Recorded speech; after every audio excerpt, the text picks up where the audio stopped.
Dans les profondeurs mystérieuses et obscures de l'Égypte antique, le nom d'Amout résonne tel un avertissement oublié.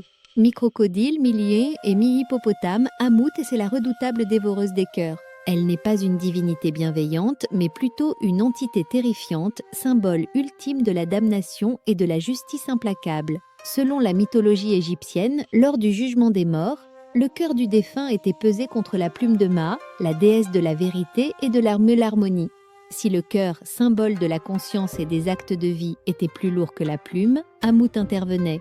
Elle dévorait le cœur impur, condamnant ainsi l'âme à la disparition totale, un sort bien plus effrayant que la simple mort. Amout était perçue comme une figure nécessaire pour maintenir l'ordre cosmique. Son existence garantissait que les défunts malveillants ou injustes ne puissent troubler l'au-delà.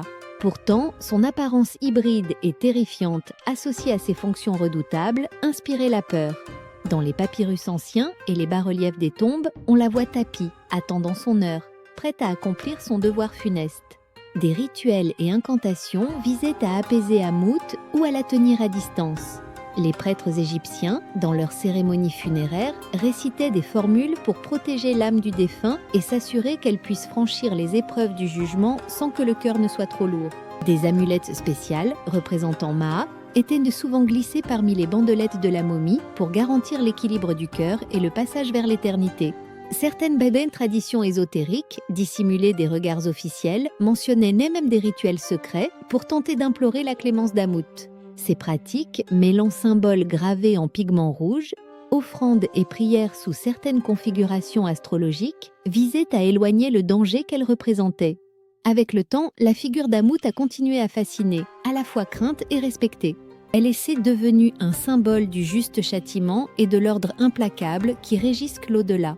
Mais derrière cette image effrayante, certains voyaient en elle une gardienne qui protégeait le royaume des morts contre les âmes corrompues. Aujourd'hui encore, son nom est murmuré dans les recoins des musées et des sites archéologiques d'Égypte. Les passionnés et chercheurs, en quête de compréhension des rituels anciens, évoquent Amout non comme une simple créature monstrueuse, mais comme une incarnation des lois immuables de l'équilibre cosmique.